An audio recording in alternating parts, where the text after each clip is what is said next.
가톨릭 교리서 87번째 1740항 자유에 대한 위협.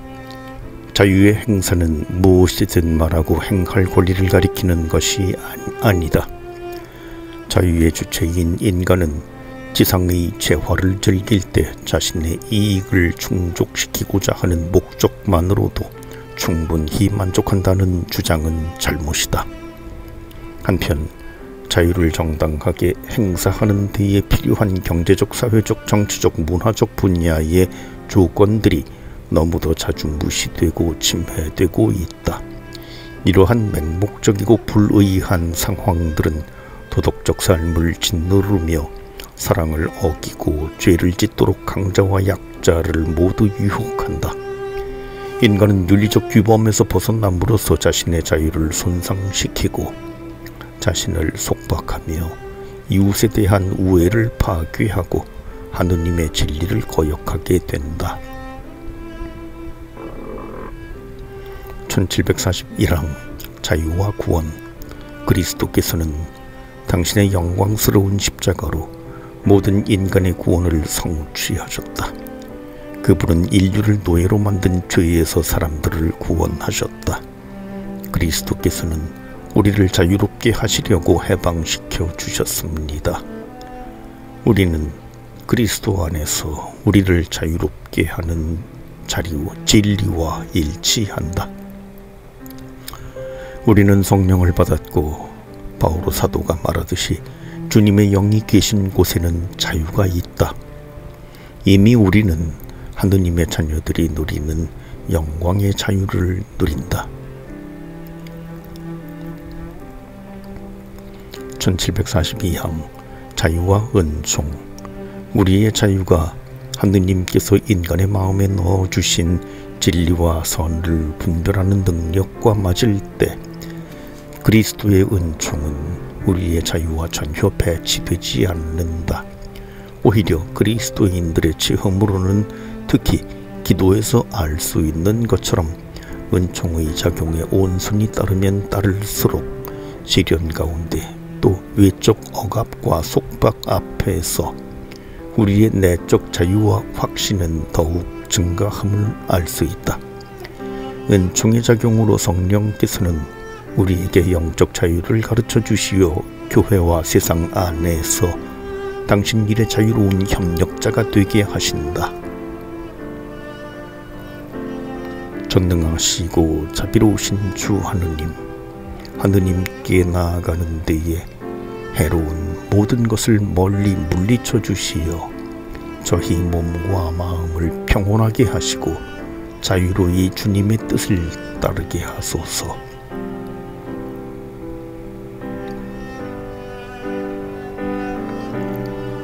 간추림.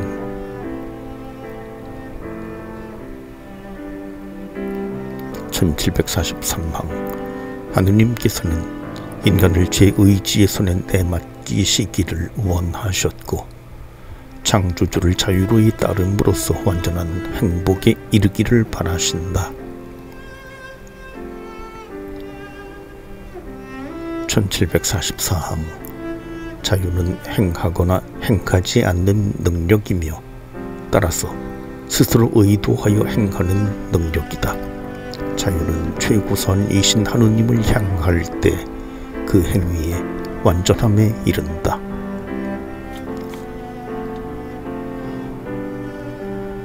1745항 자유는 인간 행위의 고유한 특징이다. 자유는 인간에게 자신이 행하는 행동에 대한 책임을 지운다. 숙고한 후에 행위는 그 자신의 것이다. 1746항 무지, 폭력, 공포나 그 밖의 정신적 또는 사회적 요인들은 어떤 행위에 대한 인책성이나 책임을 줄이거나 없앨 수도 있다.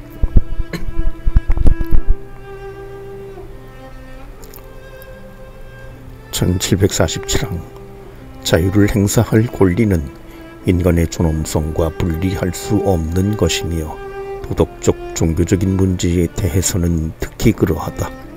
그러나 자유의 행사에는 무엇이든지 행하고 말할 거짓 권리는 포함되어 있지 않다.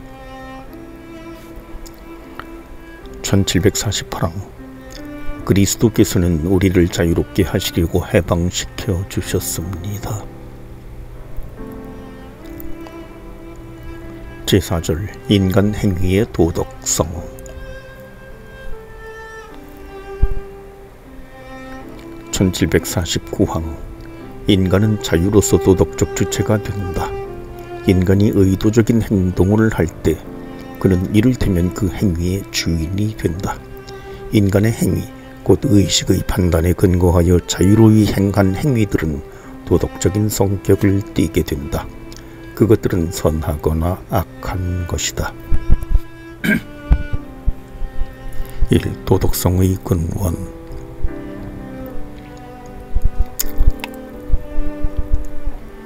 (1750항) 인간 행위의 도덕성은 다음과 같은 것들에 달려있다. 선택된 대상, 의도하는 목적이나 의향, 행위의 정황.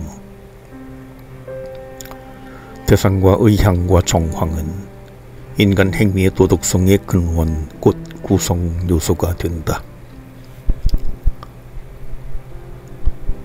1751항 선택된 대상이란 의지가 의도적으로 지향하는 선을 말한다. 그것은 인간 행위의 진료이다. 선택된 대상은 이성이 인지하고 그것이 참된 선에 부합하느냐 그렇지 않느냐를 판단함에 따라서 이루어진 의지의 행위를 도덕적으로 규정한다. 도덕성의 객관적 기준들은 양심에 따라 입증된 선악의 합리적 질서를 일러준다. 1752항 의향은 대상과는 대조적으로 행위의 주체편에 자리 잡고 있다. 의향은 행위의 자발적 근원에 가까운 것이면서 목적을 통해 그 행위를 결정짓기 때문에 행위의 도덕성을 평가하기 위한 핵심 요소이다. 목적은 의향의 첫 번째 귀결점이며 행위가 추구하는 목표를 가리킨다. 의향은 목적을 향한 의지의 움직임이며 행위의 귀결점과 관련된다. 의향은 의도된 행동에 기대하는 선을 지향한다. 의향은 우리의 개별 행위들의 방향을 잡아주는 데 머물지 않고 여러 행위들을 동일한 목적으로 향하게 할 수 있고 또 삶 전체를 궁극적 목적으로 향하게 할 수도 있다. 예를 들어 봉사는 이웃을 돕는 것이 목적이지만 동시에 우리의 모든 행위의 궁극적 목적인 하느님에 대한 사랑으로 고무될 수 있다. 상대방의 호의를 얻거나 또는 자랑하기 위해서 봉사를 하는 경우처럼 동일한 행동도 여러 가지 의향을 지닐 수 있다. 1753항 선한 의향, 예를 들어 이웃을 돕는 것은 그 자체로 무질서한 행동, 거짓말이거나 비방을 선하게 하거나 정당화하지 않는다. 목적은 수단을 정당화하지 못한다. 그러므로 국민을 구하는 합법적 수단으로 죄 없는 사람을 단죄하는 일은 정당화될 수 없다. 반대로 그 자체로는 선한 행위일 수 있지만 자선 행위와 같은 것, 나쁜 의향기컨대 허영이 개입할 경우에 그런 행위는 악한 행위가 된다. 1754항 결과들이 포함되어 있는 정황은 윤리적 행위의 부차적 요인이다. 정황은 인간 행위의 윤리적 선악을 가감시킨다. 예를 들어 도둑질한 돈의 액수 또는 또 정황은 행위자의 책임도 가감시킨다. 죽음의 공포 때문에 저지른 행위 등 정황 자체가 행위의 도덕적 특성을 변화시킬 수는 없다. 정황은 악한 행위 자체를 선하게 하거나 정당화할 수 없다.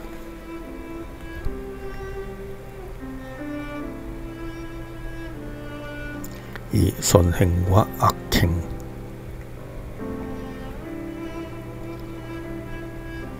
1755항 도덕적으로 선한 행위가 되려면 대상과 목적과 정황이 모두 선해야 한다.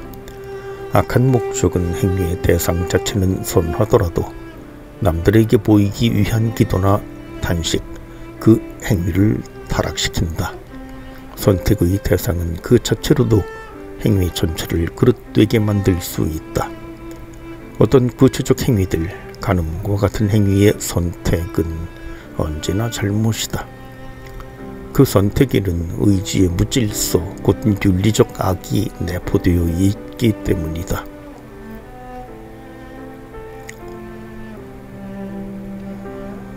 (1756항) 그러므로 행위를 일으키는 의향이나 그 행위의 테두리를 이루는 정황, 환경, 사회적 압력, 행동에 대한 강제나 필요성 등만을 고려하여 도덕성을 판단하는 것은 잘못이다. 정황이나 의향과는 관계없이 그 대상 때문에 그 자체가 심각한 잘못이 되는 행위들이 있다. 하느님을 모독하는 말과 거짓 맹세, 살인과 간통 등이 그러하다. 선한 결과를 얻으려고 악을 행하는 것은 용납되지 않는다.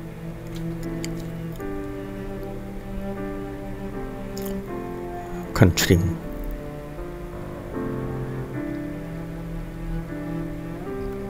(1757항) 대상과 의향과 정황은 인간 행위의 도덕성의 세 가지 요인이다. (1758항) 선택된 대상은 그 이성이 그 대상의 선악을 분별하여 판단함에 따라 의지의 행위를 도덕적으로 규정한다.